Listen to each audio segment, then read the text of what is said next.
everyone, fabulous and having a better time in life than she ever did. I had the ultimate pleasure of getting personal with the divine Miss M, Bette Midler, none other. She's hoping that her newest movie launches yet another big success.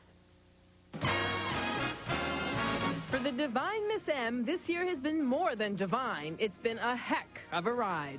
You've had a hell of a resurgence, not only with the huge success of First Wives Club, but your live performance in Las Vegas, and now That Old Feeling.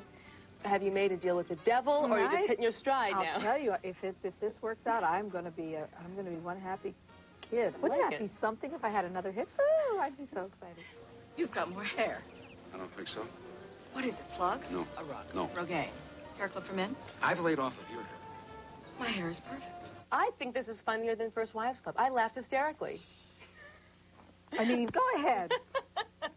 Great. I thought it was pretty funny, too.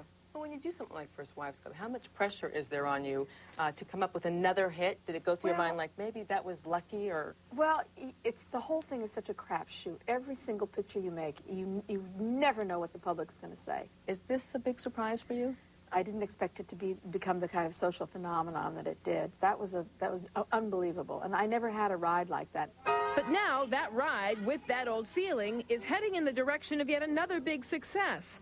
But for Bette, the long and winding road of her 25-year career has had its bumps. She started out as a singer in the early 70s and made it big as an actress in The Rose a few years later. But in the 80s, she suffered a nervous breakdown and did have a few flop films. Were you really ready to get out of the business? It seemed at the time that the pictures were getting fewer and farther between, and that the scripts were getting harder and harder to find. And I'm not tied to anything. I've always been the kind of person that looks around and sees how to make the best of what I have. And it seemed like the best thing to do was to get out for a while.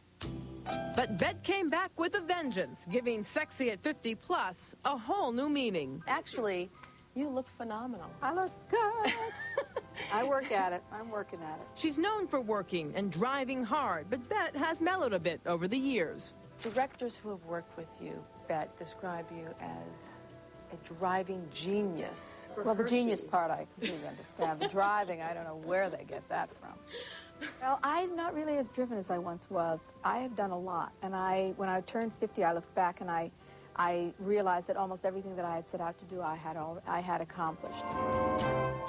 Except one thing, raising a family. She's been married to performance artist Martin von Hasselberg for 12 years and had her first daughter, Sophie, before her 40th birthday. How did it change your life? So everything fell away. Things were no longer as interesting as what was going on in the next room with my daughter. So what would you say then if you were to be a role model for women today who are getting married later and having children so much later, balancing with the career? I'll tell you something. It's really, really hard when you're past a certain age to have children. And if that's something that you want to do, you should get started on it right away. Something Bette just